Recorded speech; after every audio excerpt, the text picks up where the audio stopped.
Oi, minha gente! Hoje eu tô aqui com a Suelen pra gente contar algumas novidades pra vocês. A Suelen é minha amiga, minha parceira, psicóloga também. E a gente já vinha pensando, questionando o ofício do psicólogo e como isso tem sido colocado no mundo já há algum tempo. Então hoje a gente veio aqui pra bater esse papo, conversar e trocar umas ideias, né, Suelen? Sempre.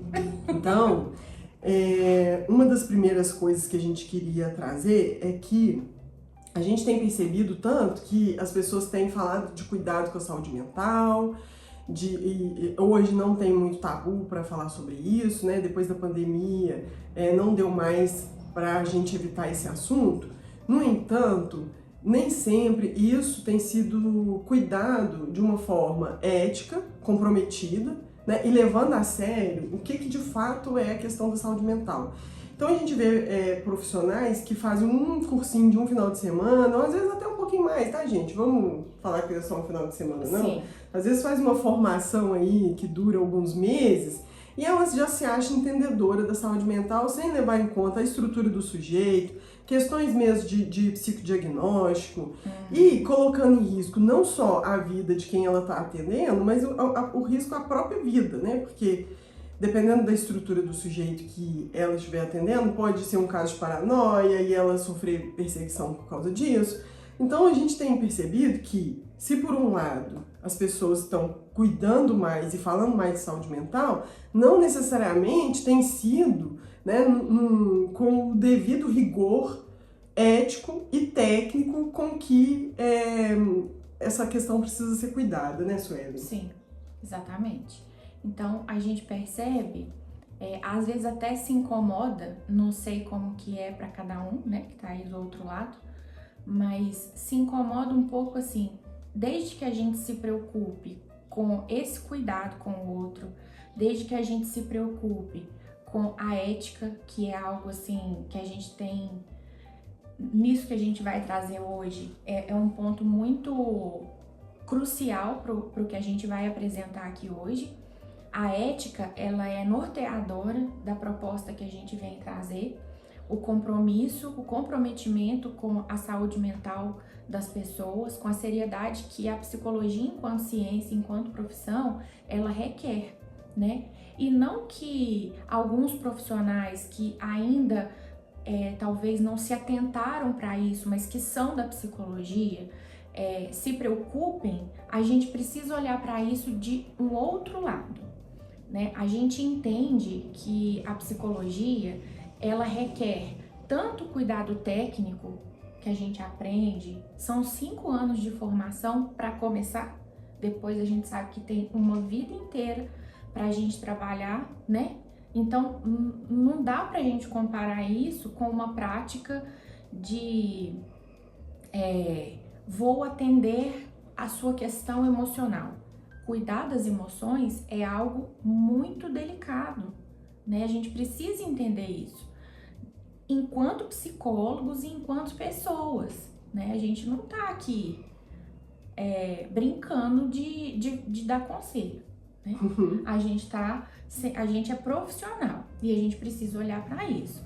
Enquanto profissional, qual é o valor que a gente dá para essa formação que a gente está cultivando aí há no mínimo 5 anos para se tornar psicólogo?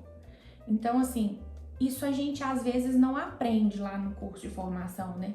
Lá na faculdade de psicologia. Até porque tem muita coisa sobre psicologia enquanto ciência para se aprender. Então, a proposta é a gente também olhar para o campo da psicologia como trabalho, né? Como fazer social, como fazer científico, como fazer isso valer a pena enquanto trabalho, né? Com toda a seriedade, estrutura, conhecimento que isso requer, né? Então, a gente está trazendo assim um ponto de resposta, vamos dizer assim. E essa é uma resposta a uma coisa que a gente tem estudado muito, mas não necessariamente no campo da psicologia. Na psicologia do trabalho, hoje a gente fala muito sobre a precarização do trabalho, ou uberização do trabalho. Vocês já devem ter ouvido essa expressão. E na psicologia, isso não está acontecendo? Né? Então a gente começou a discutir sobre isso também, né? Porque a gente começou a chegar para nós uma série de plataformas, né, oferecendo, né, o atendimento psicológico a preço, entre aspas, social, né, mas é um preço, né, irrisório mesmo, que não cobre nem metade dos custos que a gente tem para poder manter a nossa profissão. Então, há plataformas oferecendo a psicologia, né, o serviço de psicologia por R$30 a sessão.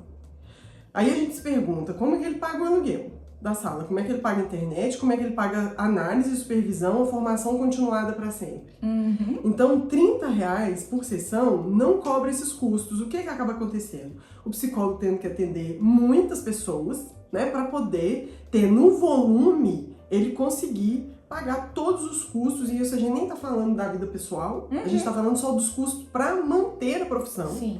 né, para estar ali abrindo uma câmera e atender a pessoa. A gente nem tá falando das outras coisas, né? Os R$30 já não cobre o próprio custo do serviço. Então, como é que fica a questão da saúde mental do psicólogo, né? Que fica tendo que se submeter a um trabalho precarizado.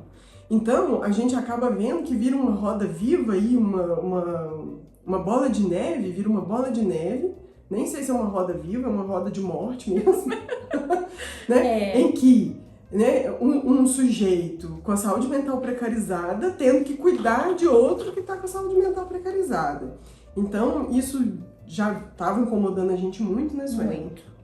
Muito, porque a gente olha para a nossa prática e a gente vê muitos colegas, né?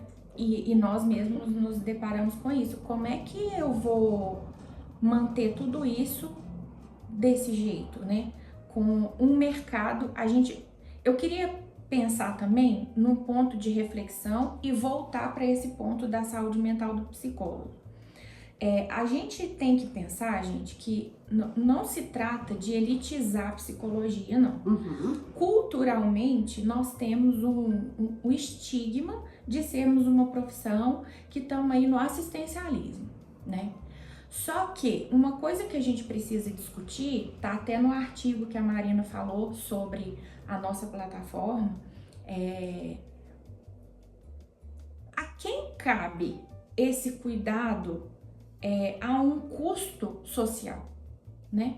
A quem cabe o massivo acesso à saúde mental? Por que nós, enquanto psicólogos autônomos, nós estamos falando aqui de pessoas que querem trabalhar como autônomo, como profissional na sua clínica particular, atendimentos particulares, né? Por que nós é que temos que abarcar essa demanda se existe um serviço público de saúde, se existem os planos de saúde que deveriam se ocupar de permitir? Hoje sim a legislação coloca que os planos não podem limitar o número de sessões, mas tem poucos psicólogos que conseguem se afiliar aos planos de saúde, se associar, não sei se é essa palavra. Até mesmo no plano de saúde se vê essa precarização. Lógico que isso não é só para o psicólogo, né? Mas existe. Nós estamos aqui discutindo a psicologia, então a gente precisa pensar nesse ponto. Então, assim, a quem se deve essa ocupação de dar acesso às pessoas à saúde mental? E existe uma fatia desse mercado que é para as pessoas que estão dispostas e que podem fazer esse investimento numa terapia com essa qualidade. Então vamos pensar nisso por que eu, enquanto psicóloga, tenho que atender a um valor tão irrisório diante de tudo que eu posso proporcionar para o meu paciente, para o meu cliente, dependendo da abordagem que se fala aí. Outra coisa que também a gente tem discutido muito é que falar da saúde mental nesses moldes, né, em que é preciso fazer um acompanhamento, que seja psicológico, com outra terapia, e trazendo para essa questão de é preciso democratizar o acesso e colocando esse peso só no atendimento individual, isso individualiza a questão da saúde mental, que na verdade é muito mais complexa. Para considerar a saúde mental, e isso a gente estuda na psicologia, a gente estuda os contextos econômicos, sociais, onde que esse sujeito está inserido. Então, se a gente coloca só no indivíduo, né, a gente está responsabilizando, trazendo a responsabilidade somente para ele e somente para a psicologia ou as terapias. E desresponsabilizando, inclusive, o Estado, Sim. que tem responsabilidade social nisso. Que condições o Estado tem proporcionado para as pessoas, condições mesmo de vida, né? O que os serviços públicos têm trazido, que tipo de oferta para o adolescente, por exemplo? Que tipo de saúde, né, o Estado tem oferecido para as pessoas? Que tipo de educação? Então, falar de saúde mental não é falar só de um indivíduo, é falar de todo um contexto sócio-histórico e econômico. Então, a gente não pode ficar nessa e desresponsabilizar os atores políticos, não, porque eles também têm responsabilidade nisso. E a psicologia, e eu vou bater muito nessa tecla, né, que o que diferencia muitas vezes a psicologia de outras terapias é que a gente estuda o contexto sócio-histórico e econômico do sujeito. A gente, quando escuta uma pessoa, a gente não escuta só um sujeito. A gente estuda todo o contexto que ele está inserido, porque a gente tem arcabouço teórico-metodológico para isso, né? Não é à toa que o curso dura 5 anos, né? Porque ali a gente estuda muitos aspectos, muitas coisas além da psicopatologia, de aprender a fazer um diagnóstico, a gente aprende a escutar um sujeito dentro de um contexto, né? E isso é de extrema importância e não pode ser desconsiderado. Então, diante disso tudo que a gente está falando, o Estado tem sua responsabilidade, mas a gente também tem. Responsabilidade diz de uma resposta. Que resposta que a gente dá diante de uma situação? Então, conversando, né, a gente viu que a responsabilidade nossa, enquanto psicólogos, né, a resposta que a gente podia dar era oferecer uma plataforma de trabalho que virasse não só uma plataforma, mas de fato um ecossistema em que os psicólogos pudessem, né, ter um lugar digno de atendimento, onde ele não ia ter o seu trabalho precarizado, onde ele ia poder cobrar um valor justo pelo seu trabalho. Daí nasceu o Entre Lugar Digital, né, que aliado com a Suelen, além de psicóloga, ela também é da área da informática. Sim. Então a gente trouxe um trabalho muito interessante que eu queria que a Suelen agora contasse pra gente. Pois o caminho que a gente percorreu até chegar no Entre Lugar Digital é um caminho muito bonito, né? Eu tenho muita honra, tenho tido a felicidade de trabalhar com a Marina, tem sido uma descoberta enorme, né, para nós duas, a leveza como isso tem acontecido, né, tá sendo fantástico. Eu espero que a nossa plataforma Entre Lugar Digital, o nosso ecossistema, daqui a pouco a gente vai se fazer entender por que a gente tá chamando isso de ecossistema, mas é pra gente, pra dizer pra vocês assim, que eu espero que essa leveza, ela seja vista claramente dentro da plataforma, né, no momento em que ela tiver aí, ela já tá no mundo, né, mas em que ela tiver podendo ser compartilhada. Então a plataforma nasce como a Marina falou, para tentar trazer dignidade de um trabalho em que a gente possa encontrar a nossa própria forma de decidir mesmo de que forma a gente vai atuar e como isso é possível. Então tem coisas, por exemplo, a Marina começou a falar disso, que a gente aprendeu. Como que se calcula o valor de uma terapia? É porque tem uma concorrência que está cobrando 50? É porque ninguém vai pagar o valor que eu quero? É assim? Ou a gente vai começar a realmente trabalhar como empreendedores e colocar isso no papel?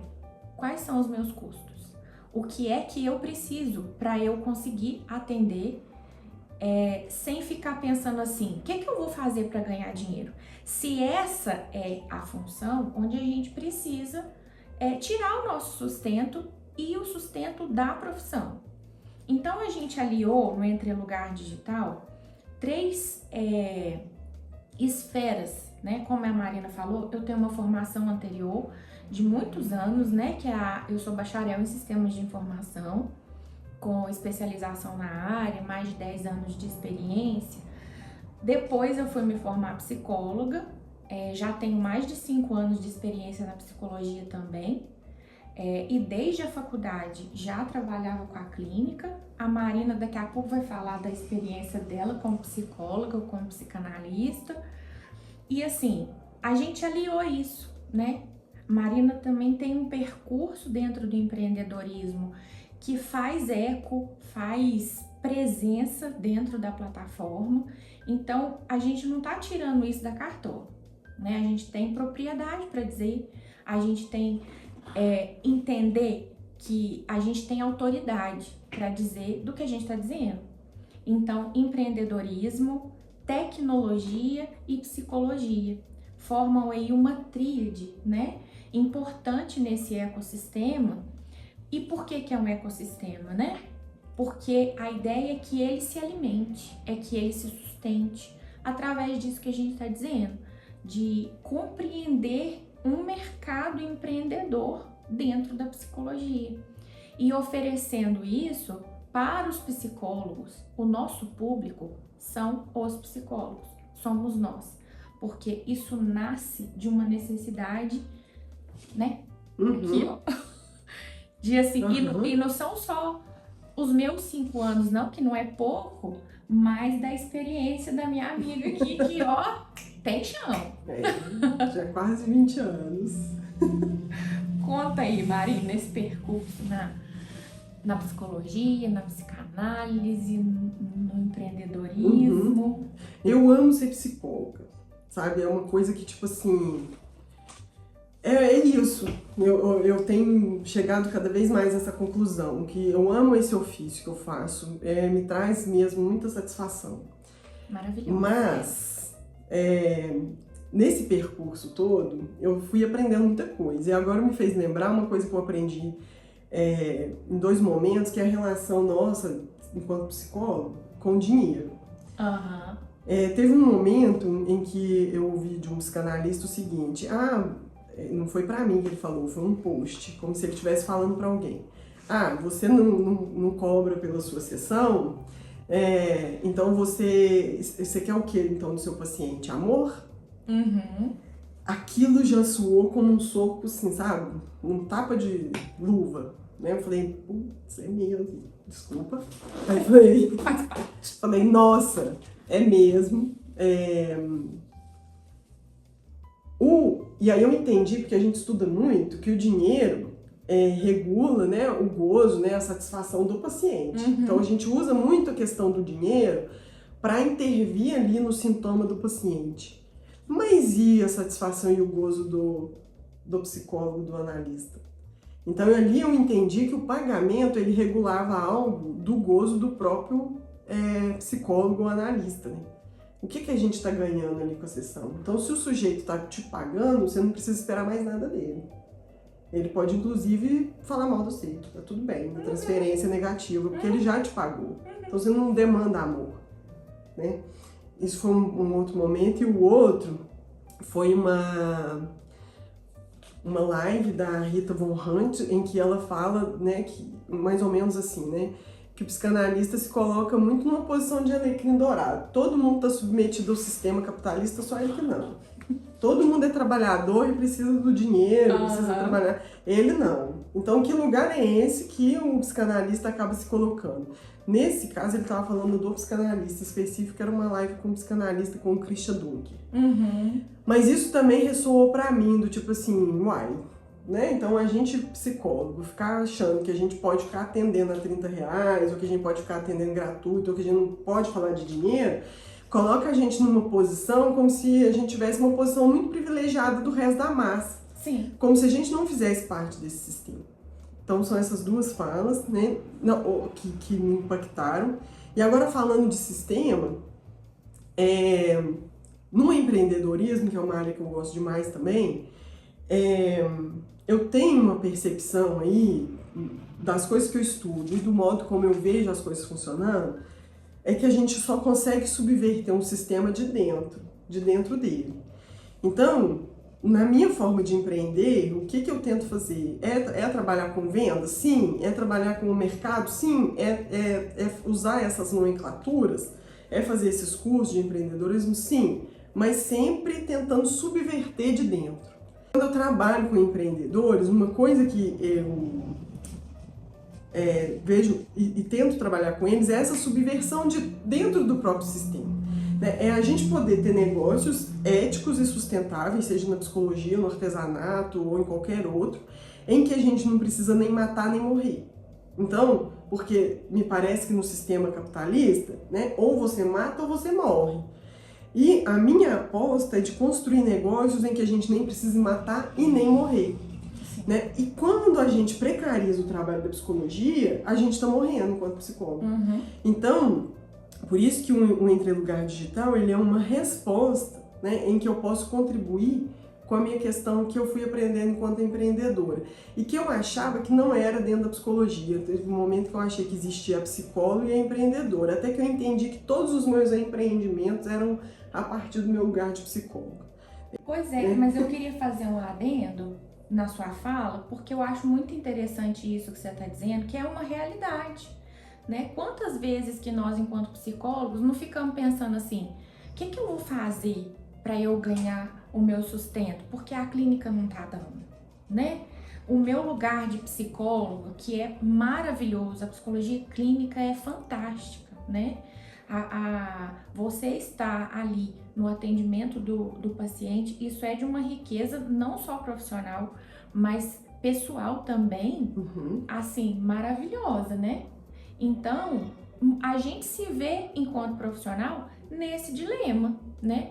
E a Marina, ela conseguiu escutar isso, né? De como é que eu vou entender assim, mais engraçado, tudo que eu tô fazendo tá dentro dessa clínica, porque a clínica também não se faz só ali dentro do consultório, né, gente? Então, pensando nisso, só pra gente entender esse lugar, de em determinado momento, a gente sair procurando, porque aqui não tá funcionando, né? Aqui a coisa não tá me dando retorno, também financeiro, porque a gente sabe que o retorno não é só esse. Então, a sustentabilidade, que é uma das nossas palavras fortes, ela vem disso, de ser algo que se sustente e que nos sustente, que se retroalimente, né? Então, voltando lá no ponto do empreendedorismo e a psicologia. E outro ponto que me incomodava muito é que eu ficava pensando assim, por que quem tá fazendo mal pro mundo, ninguém questiona. Ninguém questiona uma Coca-Cola custar R$10 lá no supermercado. Mas o trabalho do psicólogo ser devidamente valorizado, as pessoas questionam. Por que quem está fazendo mal está ganhando dinheiro e ninguém questiona? E quem está fazendo bem, por exemplo, os psicólogos, os artistas, né? Os artesãos, outros negócios que cuidam de pessoas, que são éticos e comprometidos, tem que ficar sempre na gratuidade ou na caridade. E tem mais. Essa questão da caridade, da gratuidade, isso preserva a desigualdade social. Então, se a gente fica sempre só no nível do dar, a gente fica no nível do que eu tenho, esse não tem, então eu vou dar para ele. Então, se a gente fica sempre dando, a gente continua o degrau da escada, né? Quando a gente faz, tipo assim, olha, eu também não tenho tudo, eu tenho algo para te dar, e o que você tem para dar? Aí a gente entra numa lógica da partilha, aí a gente muda o status. Então, esse negócio de ficar dando para o outro, isso não muda a realidade desse sujeito. É preciso dar, às vezes? Sim, às vezes é preciso. Eu já trabalhei na assistência social, eu sei. Às vezes, emergencialmente, a gente precisa conceder gratuitamente uma cesta básica, um atendimento, uma escuta. Mas isso tem que ser pontual. Se a gente tem que ficar dando cesta básica dentro da escuta para o mesmo sujeito, né? Escuta gratuita para o mesmo sujeito a vida inteira, a gente está preservando o desnível. Então, até pra gente mudar socialmente, né, pra gente mudar a desigualdade social e a gente intervir aí, a gente tem que sair dessa lógica de que eu tenho algo para te dar, você é o que não tem. Uhum. Então, quando a gente faz isso, e muita gente ainda não está acostumada, né, as pessoas ainda estão muito acostumadas na lógica da caridade, Sim.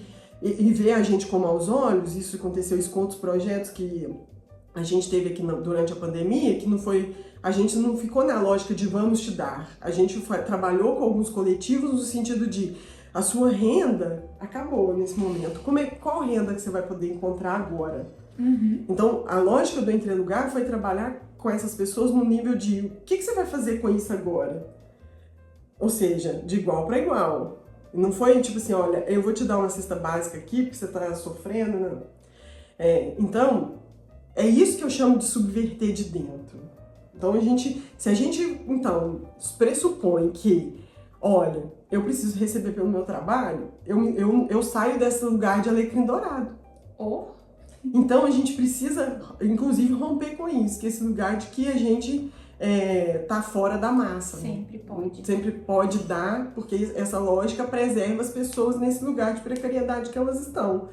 Então, precarizar o trabalho de uma pessoa não torna menos precária a vida de quem está sendo atendido. Sim. Então, a gente não resolve a precarização da vida do paciente com a precarização do nosso trabalho. Então, é por isso contrário, né? que a gente precisa subverter. Uhum. E essa é a nossa aposta no Entre Lugar Digital, né? Ser um ecossistema em que a gente junto, enquanto psicólogo, a gente possa crescer junto. E na medida em que a gente não se precariza, a gente, consequentemente, oferece um trabalho melhor para as pessoas e, com isso, a gente vai realmente, eu acho, com mais efetividade, contribuir para a saúde mental das pessoas, né, e da sociedade no modo geral. É por aí. Quer falar mais alguma coisa pra gente concluir? Eu acredito, Marina, que assim, esse primeiro momento, ele é muito importante, né?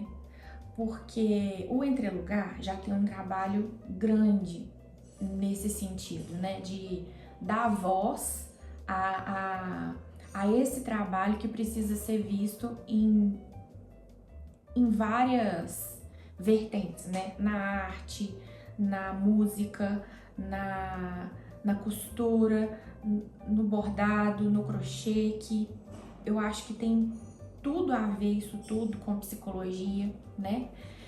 No empreendedorismo, na comunicação, que é uma coisa que a gente tá trazendo também, porque eu acho que é importante a gente dizer disso. Eu acho que vocês vão acompanhar muito isso aqui no Entre Lugar Digital, a gente falar sobre isso, porque a gente entende que isso precisa ser dito para tentar, né, quebrar um paradigma, que é essa visão que não só as pessoas de modo geral têm da psicologia ou do profissional psicólogo, em detrimento de um monte de coisa, mas quebrar isso em nós mesmos, porque o nosso público são os profissionais, né? O nosso público são as pessoas que trabalham com a psicologia e que às vezes ainda não conseguiu se atentar para isso. E que tem agora uma possibilidade de um ambiente que pode potencializar uma nova forma de trabalhar dignamente, né? A gente percebe que não é todo mundo. É claro que a gente tem psicólogos que conseguem romper isso sozinho. Tem, né? Que bom que tem, né? Mas a gente propõe um lugar de partilha. A Marina falou essa palavra. Eu acho que essa palavra, ela diz muito do que é o Entre Lugar Digital. Porque essa autossustentabilidade, ela diz desse partilhar. O partilhar é uma palavra central no projeto, né? Para que isso possa ser autossustentável, e é nesse sentido assim que a gente traz a plataforma. Eu espero que se alguém que está aqui hoje tiver alguma dúvida, nos procure, né? Nós temos vários canais, tem o Instagram, tem o WhatsApp, tem agora o YouTube, que nós estamos inaugurando live do Entre Lugar Digital, mas vocês vão perceber que o canal do Entre Lugar já tem uma força, né? Já tem uma presença aí no YouTube, já tem um tempo. E agora o Entre Lugar Digital vai estar por aqui também, né? Esperamos que seja, assim, bastante frequente, porque a gente precisa discutir muita coisa. E eu acho que essa comunicação também é um ponto forte. Muito. Do que a gente pensa como resposta. E depois vocês contam pra gente o que vocês acharam. Então tá, obrigada, Suelen. Sempre. Estou muito feliz nessa nova jornada, né? Vocês vão perceber por aí que o Entre Lugar Digital, ele é um início, mas ao mesmo tempo ele também é um ponto de chegada de um trabalho grande que a gente vem fazendo há muito tempo. Maravilha. Então, a gente vem fazendo esse percurso, a gente chegou até aqui, agora começa um outro percurso, numa espiral, né? Então, muito obrigada pela parceria. E a gente tá muito feliz de estar fazendo isso aqui hoje. Sim, né? De fazendo esses testes para logo compartilhar aí com o mundo, né? Colocar o nosso saber fazer no mundo. Obrigada, vem com a gente, tá? Se inscreve aí no canal, manda um WhatsApp, manda uma mensagem, vamos continuar a conversa. Então, um beijo. Beijo.